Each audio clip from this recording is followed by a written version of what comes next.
Hey guys, hi! Welcome back to my channel. It's me, Steven. You can guess I'm in the pottery studio, right? Yesterday was independent class, so I threw a little closed vessel, which means you just throw a cylinder and then you kind of somehow get it to close up at top, and you can shape it as you'd like, as there's trapped air inside, like a clay balloon. So you can form it as you'd like. And I didn't know what I was doing with it, but in the end, I think I'd like to make a little container for Claire's ashes. I've tried to make something in the past and it was an utter failure. And this I really like so far, although the clay I'm using, which is a cone 5 porcelain, shrinks at like 17%. So I don't think this is going to be big enough to hold Claire's ashes, but if it doesn't hold her, then I'll just use it as a little trinket box or something. But this is the pot. So I threw it yesterday and then I trimmed it. It kind of looks like a giant boob, doesn't it? It just looks like a boob. Well, what I guess a boob might look like. I mean, I haven't seen one in a long time. But I like the texture I got here on the wet clay when I was using a trimming tool, and the same here. And so it is a little jar, a little thing that might be able to be big enough to hold Claire's ashes. But I don't know. If not, it'll be a little trinket box or a boob. I don't know. But yeah, there you go. All right, so here's the latest class assignment at the pottery studio. It's a little, I have to clean it up a little bit. There's a little bit of a schmutz on the side here, but the assignment is to make a planter. So that's the planter on the top. There's a little hole, and the bottom is a little reservoir. This part down here is a reservoir to hold any liquids or waters that were to, come through, percolate through the soil, for example. In the back, I have a little cutout here so I can empty any water that might accumulate in the bottom there. But that is the planter. I have to do a little trimming, but there you go. There's the hole. I don't mind it so much. Okay, so I'm leaving the pottery studio. This is a little lidded jar that I made. Initially, I had hopes that Claire would fit in here, but it's too small. And so that is the little jar. Ta-da! Warmer piece of pottery. I like it. All right, here is my latest teapot. I threw the two parts here separately and then joined them. I threw I like the spout. The lid, I'm gonna have to trim a little bit. It's a little bit deep. It's a little tall, but I like the handle. I've just been carving it, as you can see, to make it a little bit more graceful, and I'll sand it all down after I'm finished drying it. So now I'm gonna wax the joining spots where these are joined so that they dry slowly, so there's no cracking. All right, here's that planter I made last week. I incised the little lines, brushed it with black underglaze, and then wiped all that off, leaving it kind of distressed a little bit. If you remember, the bottom is a separate vessel. It's a separate container with the planter being on top. And this is a sense of scale. This is a pint container of the glaze I'm going to put on top of this, which is Smoke by Amico. All right, here's that teapot I've been working on. I spent the last hour refining the handle shape. I'm going to wait for it to become bone dry before I finish that. For some reason, this just seems really long to me, doesn't it? I guess it kind of balances, but that just seems very long. Very long. But I also refined the shape and depth of the lid. So yeah, there's the teapot, and there's my tool bag. I keep promising myself I'm going to clean it and organize it, but yeah. All right, so here is the pot that you guys have seen most recently being made. Now it's finally glazed. It is a planter. So the top portion is the planter. There's a little hole in the bottom, and there's a drainage section on the bottom, there's a separate little reservoir here, and here's a little hole so I can decant any water that collects inside there. I made little incised marks on the outside, kind of looking a little bit like a basket, kind of.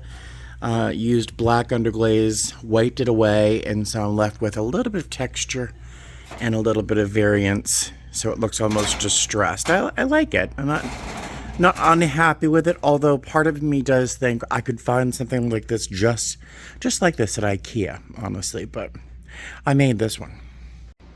Hey guys, oh Jesus. I'm in the pottery studio, as you can probably tell. I will get that off later. I have been here for probably 2 hours now, and I've made one bowl. That is the bowl. It's not a bad bowl, it's just a bowl. I tried making other things, but to no avail, no big success, so I'm leaving. I'm not in the mood to do this. I'm gonna renew my class for one more period. It's 2 months, but I don't know if I can stay motivated because my pieces just have not been fantastic. I don't know, I'm lacking in motivation, and it's kind of expensive. So it's like $75 a month, and for what I'm getting out of it, I think I'm gonna do it one more period and then take a break, because it just seems expensive for what I'm doing, you know. It's a beautiful day outside. Yeah, I'm not sure if I'm going to continue it. I'm going to sign up for one more period of classes, which is 8 weeks, because this paycheck wasn't so bad, so I can afford to do it this time. But you know, it's $75 a month plus the $250 a year for the membership, and then the clay is $30, and then the glazes are $20 a piece for most of them. And it takes a lot of time. So I don't know if I'm going to continue it. I have a little kiln that someone gave me. It's just going to take a lot of work to get that up and running and learn how to use it and everything. So, I mean, maybe I'll try that, but I'm going to do this for another couple months. Oh, and they don't treat me very nicely here. I'm not sure if it's just me. There's a couple of us that kind of meet, you know, covertly in the back and talk about how poorly some of us are treated here. I think the two guys that own the place have the best intentions, but they speak to us in ways and tones that aren't ones that I would use with my customers who are paying my bills. You know what I mean? Whatever. So we'll see if I continue or not, but I'll do it for a couple more months. I need to go home and make something to eat because I'm clearly moody. All right, so I'll see you soon. All right, it's the next day. I just trimmed that bowl, so got a good foot on it. Now I have to let that dry. And here's another little bowl that was supposed to be the top of a teapot, of all things, but I just threw some slip in there. Working on this, it'll be cute. And the teapot I've been working on is right here. What do you think? I think it's fun. I think it's a fun teapot. Ta-da! All right, so I'm gonna glaze that today. Hey guys, hi. So I think it's the 28th. I'm in the studio, as you can see. I've been here since 10, and all I was able to do, it's 12:30 now, is glaze the teapot and the lid. They don't dip here, we have to brush. And to brush 3 coats on, plus let it dry, the inside, it took me like 2 hours to glaze the teapot. And this bowl that I threw the other day, I put little, can you even see that? Is that focusing? I put little slip dots around the edge. So that will interact with glaze really nicely. But the bowl is nice. I think it's going to warp when it's fired because it's so thin. It's super, super thin and light. So I think it's going to warp horribly, but I don't care. All right, guys, I'm at the pottery studio again. And that teapot that you've seen a number of times in this video is done. It's completed. It's glazed. And voila. There we go. It's a little dusty right now, but it is really, I think it's very cute. What do you think? I like it. There is one spot that because nothing can be perfect. But there is one spot on the lid, here it is, that the glaze didn't stick for some reason. I don't know, it's dusty. But I really love the Cobalt. This is a Cobalt Glaze, I'm just making it more dusty, by Amico. Underneath here on the top, I used Mako's Cobalt wash, oxide wash. At the bottom, I did not. So it's like a little bit more translucent on the bottom, a little brighter, a little deeper on the top. I really like it. What do you think? Ta-da! And that little bowl that you've seen here is done as well. Not gorgeous, but just a little bowl, whatever. I like it. But I love the teapot. Very happy with that. All right, so I just trimmed this bowl. I'm drawing it upside down so it doesn't warp as much as it could. For a sense of proportion, the bat that it's on, the blue plastic square, is 7 inches. So you can see it's really a very small bowl, but I really like the foot. I like how that is formed. That'll be fun when I glaze it. Also, I have a bowl, I just put it over here for a moment, that I'm going to glaze right now. And that bowl is probably about 10 inches across, so it's a good size bowl. I'm going to use Mako's black walnut with an iron wash, that one, and this Mako flux so that there's some movement. So that's what I'm going to do for this bowl.